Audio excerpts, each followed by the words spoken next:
Ayan po at kumusta na po itong mga subscribers, followers at mga viewers ko. Sana po ay nasa mabuti kayong kalagayan lagi at ligtas sa anumang pambubudol ng mga politikong kawatan.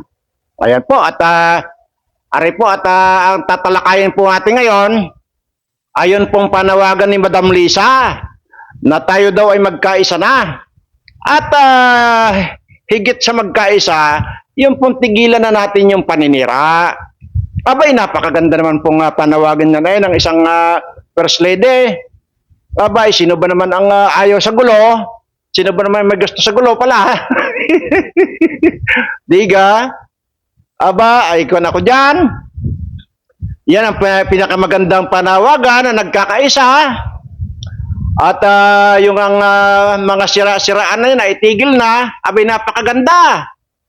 Pero Madam Lisa, ang aking lamang pong gustong sabihin sa iyo ay wag lamang sa amin kayo nananawagan. Ay manawagan din po kayo din sa inyong pinsan, bayaw sa pinsan. Itong si Romualdez. Ay aba, ay kun na mukhang nasusobrahan na ng kapraningan. Diga? Manawagan din po kayo kay Romualdez at nang sa ganon ay tigil na nga lang yung mga kung ano-ano mga pinaggagawa ng kabulastugan itong Romualdez Dare. Ay patay na nga itong PA niya, ay pilit pang binubuhay diga? Ito na Madam Lisa, ang aking masasabi ngayon sa iyo. Ay sa palagay ko naman po ay walang naninira sa iyo. Base po dito sa aking mga naobserbahan, ayun po na mga, yung ba naman pong pagsasabing butod kayo, ayan ba naman paninira? Ay palagay ko naman hindi paninira yun nagsasabi lang po sila ng katotohanan. Nang sinasabi pa nga, hindi lang para mata ng tarsier yung mata ninyo, ay parang matang baka pa. Diga? Ano gang paninira doon? Ito, madam, ang gusto kong sabihin sa iyo, siguro naman mas maganda nang sabihin yung totoo.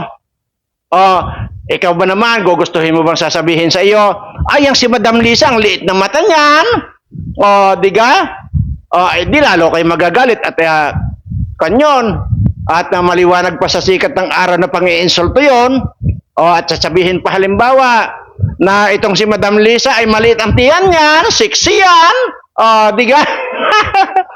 Ay pang-iinsulto na po yun. Diba? Pero para sa akin wala po kayong dapat ikagalit doon sa mga ganong sinasabi ng iba. Hayaan nyo na sila dahil siguro naman ay napagkalooban lang sila ng mga sexy body at kayo medyo nung siguro nagsaboy ng kasiksihan itong ating Panginoon, baka kayo'y tulog o di kayo baka kayo'y lasing. Diga? Kaya hindi nyo nakuha yung mga kasiksihan. At yung mga hindi naglalasing, yun, nagsabog ng kasiksihan itong ating Panginoon, nakuha na nilang lahat at sa iyo, wala kang nakuha. Kaya ganyan yung iyong tiyan.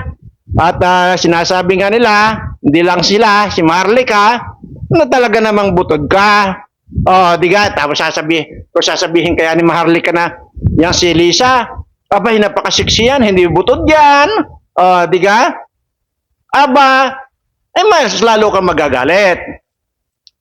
Anyway, halimbawa, sabihin halimbawa, ikaw ba naman, halimbawa, ako ang magsasabi ngayon, tapos ikaw ang judges, sasabihin ko ngayon, itong si Mike Abe, ang liit ng ilong niyan, hindi kasing laki ng troso ang ilong niyan, at hindi rin parang chicharon bulaklak yan. Di kayo magagalit sa akin si Sir Mike Abe pagka sinabi kong ganon, ay samantalang alam naman talaga ng sarili niya na yung ilong niya ay parang troso. Diga?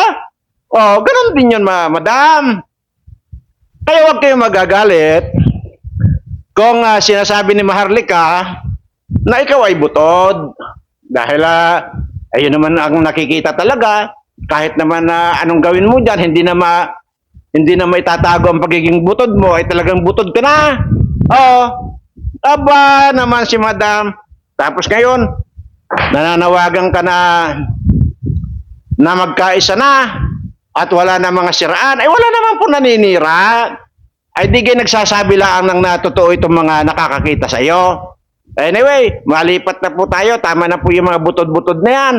At baka ikaw ay sasamain pa ng pakiramdam. Mapunta na po tayo dito sa sinabi ni President Duterte na ano bang sabi niyang eksaktong sinabi niya? Hindi ako magpapahuli ng buhay. Okay? Sa ICC. So, ngayon po ay bibigyan natin ng reaksyon yan at bibigyan natin ng prospektibo yung ganyang binitawang salita ni President Duterte. Ayan naman po ay saganang sa akin. Kung ako po ang lumagay sa kanyang katayuan, ganyan din po sasabihin ko. Bakit nga ako magpapahuli dito sa mga taong hindi naman taga rito?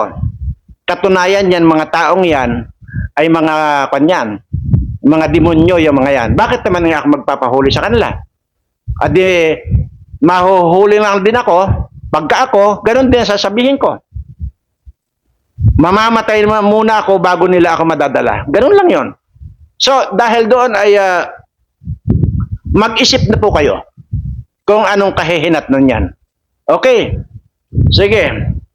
Yang ganyan, yang ganyang katanda, iba na ang utak niyan.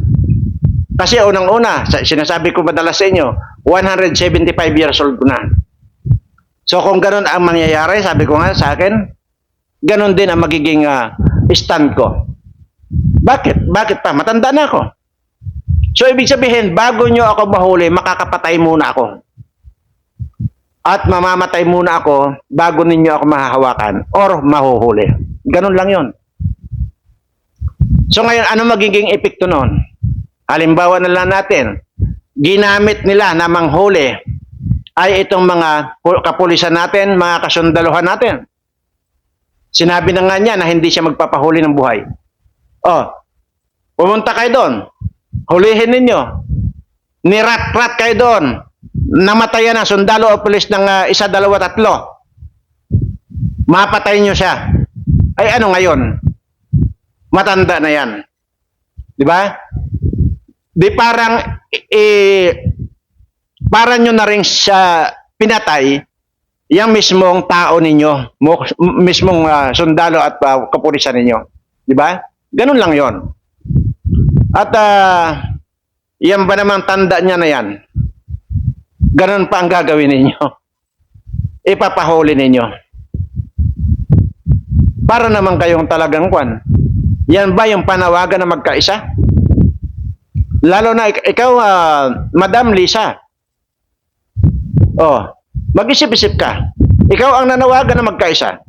Ikaw ang nananawagan ng itigil na ang mga paninira.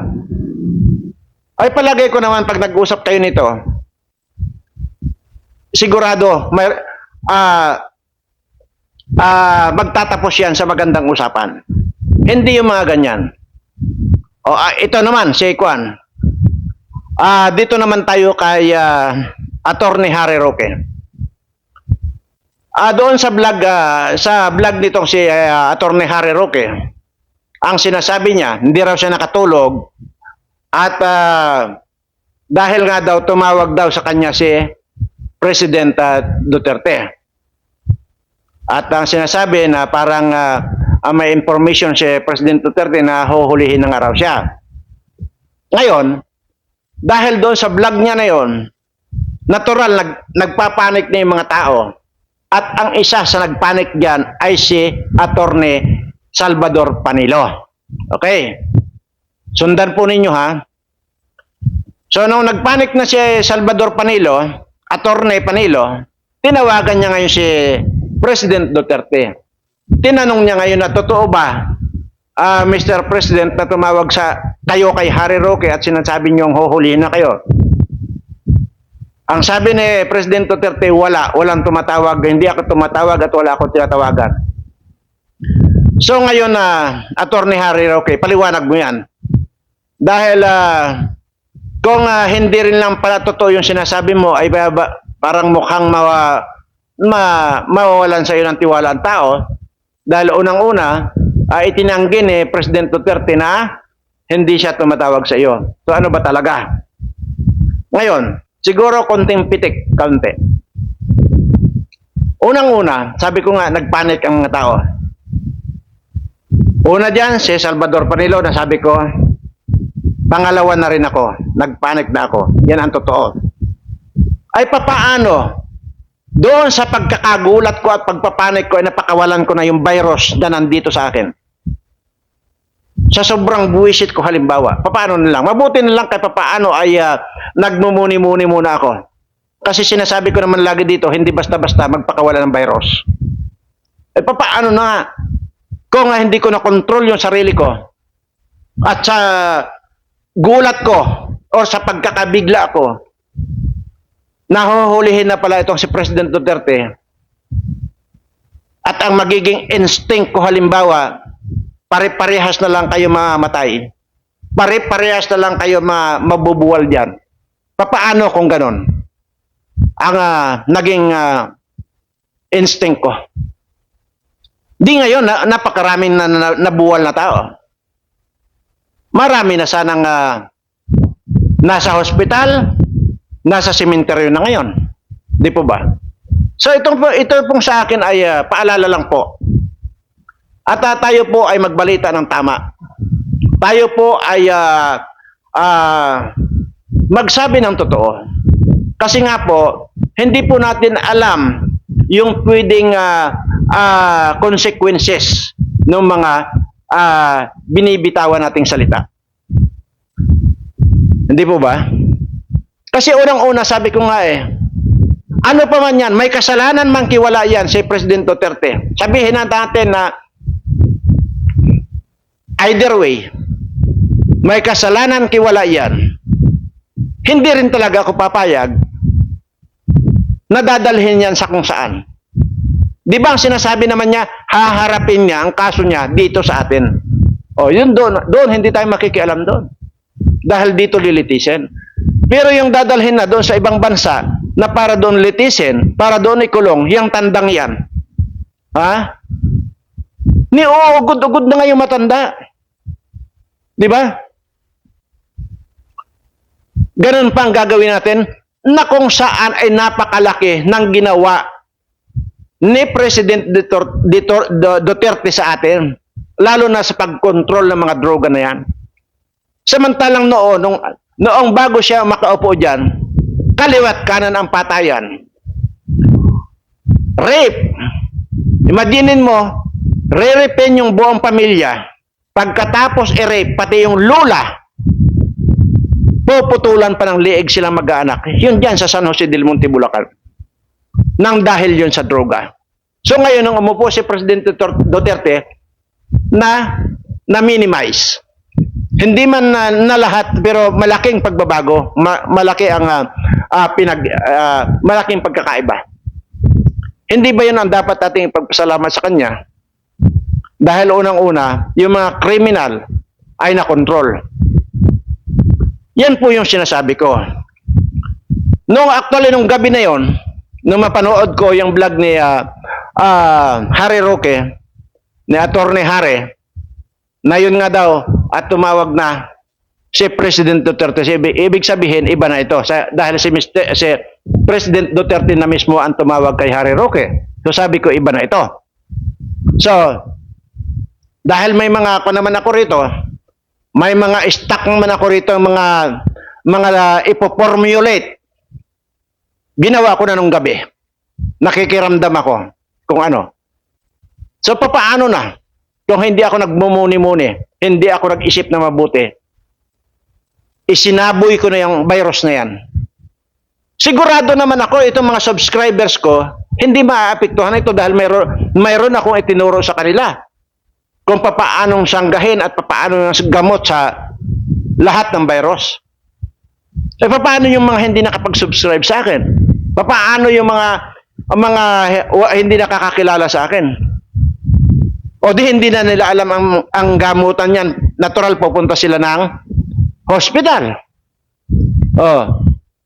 Mabuti nga lang kung aabot pa sila ng hospital. Paano kung dyan pa lang, dahil mahina yung body system nila, dyan pa lang, baka magkantumbahan na yan. So yun eh. Yun yun. Kaya nga sabi ko, konting kwan lang. Kung ano yung totoo, yun lang ibabalita natin. Kasi unang-una, ano pa magiging mukha natin? Ano pa yung mag-ihaharap natin dito sa ating mga manonood? Kung magbabalita tayo rito ng hindi naman totoo, ay imaginin mo magkasama kayo ni Salvador Panilo at saka ikaw, Mr. Attorney Harry Roque. Pero magkasama kayo sa administration ni President Duterte dati. Magkasama rin kayo sa SMNI. Pero sinabihan ka ni Attorney Panilo na fake news ka. O, di ba? So, huwag tayong kwandoon. Sige. Assuming na maging ikaw ay nataranta dahil ang sinasabi mo ay meron kang tatlong source na mapapagkatiwalaan. Pero dapat yon, kung hindi naman totoo yung pagtawag sa iyo ni President Duterte, dapat hindi mo bin-mention yon. Diba? O ngayon mapunta tayo dito sa Kwan. Sa Mindanao issue. Yung Mindanao issue, na gustong ihiwalay dito sa Pilipinas ang Mindanao, yun ay out of frustration. Kaya nasabi yon ni President Duterte. Dahil ang sinasabi nitong mga bobo, mga bugok na nakapaligid dito sa administration ito, at lalo na yung mga gonggong na nagsabi na sedition daw, yung sinasabi ni President Duterte. Ang sedition, yan ay kung nagbuo si President Duterte ng mga tao at sinuplayan niya ng armas na para pabagsakin ang gobyernong ito na bangag at naghihikayat pa siya ng mga ibang tao na kung sino-sino pang mga tao at sinasabi niyang pabagsakin natin ang gobyerno, yun ang sedition. Ngayon, may tuturing bang sedition yung sinasabi niya na kung ganito lang din naman dapat nang maihiwalay itong Mindanao diyan sa Pilipinas? Hindi kailanman papasok sa sedition yon dahil suggestion out of frustration. Maging ako, yun din ang sinabi ko. Kung ganyan lang din naman pala, kahit naman labag sa kalooban ko halimbawa at kung ganyan lang din naman pala na ang laging apirito, itong mga taga Mindanao, abay maganda na rin talagang humiwalay sila. So humiwalay kami kasi mayroon nga akong property diyan sa Sarangani, Mindanao yan. Ganun lang yun. Pero hindi ibig sabihin yan ay paglaban na or paglaban at pagpapabagsak ng gobyerno. Yung sinasabi ni President Duterte, yun nga, yung kaya lang nasabi niya yan dahil diyan sa mga nangyayaring nakikita na. Diba? Ganun lang kasimple yun. Kung marunong kayo mag-isip. Ay ang problema, pinapalala ninyo. Ang isa pa, ang ugat ng kaguluhang ito. Ugat ng kaguluhang ito.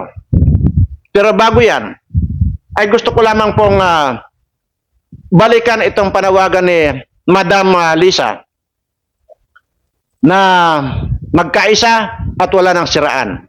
Madam, siguro ang inaantay kong panawagan mo, manawagan tayo para tulungan itong mga kababayan nating mga mahihirap na tunay namang kadami. Ang dami ng walang masaing. Yan siguro ang ipanawagan mo. At siguro, pag yan ang ipinanawagan mo at gawin natin, sama-sama natin gawin yan para paangatin ang buhay nitong ating mga mahihirap na kababayan. Ganun dapat bilang isang first lady. Kaya lang ang problema, nananawagan ka ng pagkakaisa, nananawagan ka ng wala ng siraan, ayaw mong panawagan itong si Robles na tumigil na sa pangungulimbat sa pira ng PCSO. Yan ang ipananawagan mo kay Robles. So, kaya nga, doon na nga nabubuo lahat yung mga speculation na ikaw mismo ang mastermind ng mga ginagawa ni Mel Robles. Diba? Ganon lang yun kasimple. Kaya nawawala sa tono itong mga nakaka-obserba dito sa administration ninyo. Dahil ganon nga. Kulimbat sila ng kulimbat ng pira ng gobyerno, pero itong mga mamamayan nating Pilipino, napakarami ang walang masaing. Di ba? So bago kayo manawagan siguro ganyan, unahin mo na para ipanawagan itong mga kababayan nating mahihirap. Dala ko kahit na tumulong na kayo, tutulong pa rin ako. Kung ano yung pagtulong ko sa inyo nung nangangampanya kayo, mas tutulong ako rito sa ating mga kababayang mahirap. Or either siguro, sabihin nyo na lang, ang ipananawagan niyo dyan, kung magkano man yung ginagastos ni Mr. Birana para ikutan itong mga walang masaing nating kababayan, dodoblihin ko. Dapat ganon. Kung nakakapag-distribute si Mr. Birana ng 10 sakong bigas araw-araw, dodoblihin ko. Dapat ganon. Okay na lang ako dahil may mga tao naman ako na pwede kong utusan. Ganon lang yun. Basta pagtulong sa ating mga kababayan, game ako dyan kahit matanda na ako. Ganon lang yun. Anyway, ano pa ba ang itatopic natin? Yun nga. Yung sinasabi ni President Duterte na hindi raw siya pahuhuli ng buhay. Nag-isip kayo doon. So, ibig sabihin, pwede siyang makapatay? Mapapatay ninyo kasi ang dami nyo nga huhuli sa kanya. Pulis at sundalo.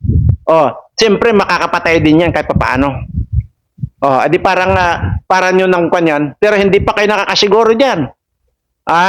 Dahil, alam nyo ba na kapag napatay ninyo ito, unang-una, matanda na yan, okay na sa kanya. Ang sinasabi nga niya, okay na sa kanya yung sumalangit. Pero, ang tandaan niyo, pag ito ang napatay ninyo, maniwala kayo sa akin. Sasabog ang dapat sasabog. Kakalat ang dapat kakalat. Mamamatay din kayo lahat. Maniwala kayo sa akin. Ngayon, sino ba ang nagsimula ng mga kaguluhang ito? Sabihin ko na sa inyo, ang talagang mastermind sa mga kaguluhang ito, itong si Trillanes na si Raulo. Palibhasa, nag-iisa na lang ang bayag nito. Sira na ang buhay nito kasi isa na nga lang ang bayag dito. So ngayon, hulihin ninyo, iharap nyo sa akin, at tatanggalin ko pa, kakapunin ko pa yung isang bayag na natitira. Ito ang nagpagulo. Ito ang tunay na pinagsimula ng mga kaguluhang ito. Itong Trillanes na sundalong kanin na ito, sundalong walang kakwinta-kwinta, sundalong duwag. Dito sa makakapanood ng video ito, ipapanood nyo sa kanya itong video kong ito. Uulitin ko lang. 175 years old ko na. Pero, kung gusto niya, tanggapin ang hamon ko. Either suntukan, or ano pang klaseng laban, tagaan man o ano pa niyan, saksakan man yan, o di kaya baston man yan, humarap siya sa akin kung gusto niya. At ang ibibigay ko sa kanyang partida, 10 segundo lang. Pag hindi ko nalagutan ng hininga yung Trillanes na yan, sa loob ng 10 segundo, talo ako. Ito ang mitsa ng kaguluhan tong animal na ito. Tapos sinundan pa ng mga praning na. Oh. Wala na. Gulo na nga. Sana nga lang. Totoo yung sinasabi ng AFP na wala namang warrant of arrest si President Duterte. Sana. Baka yung hinahangad ninyo na position para i-isolate itong si Duterte, baka kasama kayo sa matutunaw. Baka kasama kayo sa pagkamatay ni President Duterte kung yan ay pipilitin ninyo. Maniwala kayo sa akin. Lahat ng tao mayroong iniisip. Lahat ng tao ay may kakayanan. Lahat ng tao ay hindi mo dapat na ini-small yan. May kanya-kanya tayong talino, may kanya-kanya tayong kaalaman, may kanya-kanya tayong diskarte. Huwag yung kumo nandiyan kayo, yan lang ang pwede nyong ipagyabang. Yun nandiyan kayo sa posisyon. Huwag kayong pakakasiguro. Dahil walang pinipili ang virus. Maniwala kayo sa akin. Paano na kung mayroon akong suicidal na pag-iisip? Di nangyari na yun, dapat hindi mangyari. Mabuti na lang at mayroon akong pag-iisip na madadamay yung mga hindi nakakakilala sa akin. Kasi sigurado ako, sabi ko nga, yung mga subscriber ko hindi tatablan ng virus kung ano mang virus yan. Dahil mayroon silang pangontra. Nandyan po yan sa video ko. So, paano na yung mga hindi nag-subscribe at hindi nila alam yung video ko na yun na itinuro sa inyo kung paano ang kontra ng virus na yan? Di madadamay?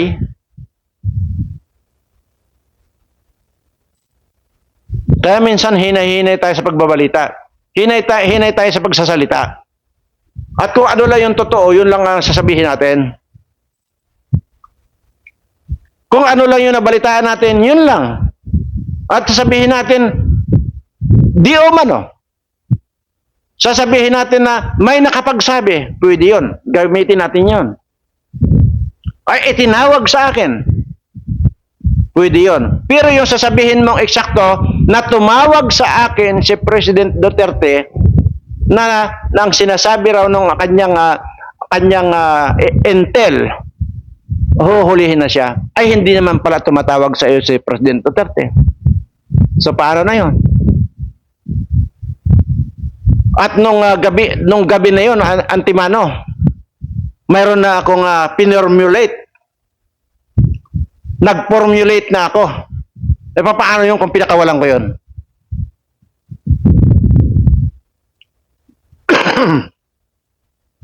Grabe ka. Huwag ganoon. Huwag tayong gagawa ng huwag tayong gagawa ng kagaya na ginagawa ni Trillanes. Dahil itong ginagawa ni Trillanes ay nagpapasikat ito para sa ganon, para sa kanyang sariling interes. Wala namang ginawa ito kundi pang sarili itong animal na itong Trillanes na ito eh. Kasi sinasabi ko nga, hinahamon ko ito eh. Or either pag nahuli ko ito, kakapunin ko ito, tatanggalan ko ng bayag ito. Baka hindi lang bayag ang tatanggalin ko rito. Oh. Baka lahat yan tatanggalin ko. Dahil ito yung mga gumagawa ng kaguluhan. Anyway, at sa lahat po ng aking mga subscribers, followers at mga viewers, sana po ay huwag kayong magsawang makinig dito sa mga walang kakwenta-kwenta kong vlogs. At bagkos, may mga nagtatanong pa diyan kung paano raw gawin yung kontra sa virus, nandyan po sa video ko. Hanapin nyo na lang po dyan yung kalamansi at saka sili. Huwag po yung, huwag kayong umasa na idudok-dok na lang sa inyo. Nandyan po yan sa video ko. Nag-iino-inotil pa kayo, darating na ang virus, hindi pa kayo nakakagawa. Huwag kayong ganyan. Kaya sinasabi ko rito, kung gusto nyo panoorin ako, panoorin ng buo itong video ko nang mayroon kayo napupulot. Nakakasawa na rin eh. Dami yung mga tanong dyan. Ay, nandyan na nga yan sa video ko eh. Oh. Ang dami yung kwan. Kung paano gagawin, nandyan nga sa video ko, paulit-ulit ko sinasabi yan. Kumalat na ang virus, wala pa rin kayo nalalaman, samantalang lagi ko sinasabi na nandyan sa video ko. Anyway, nakakakwan lang. Maraming salamat po.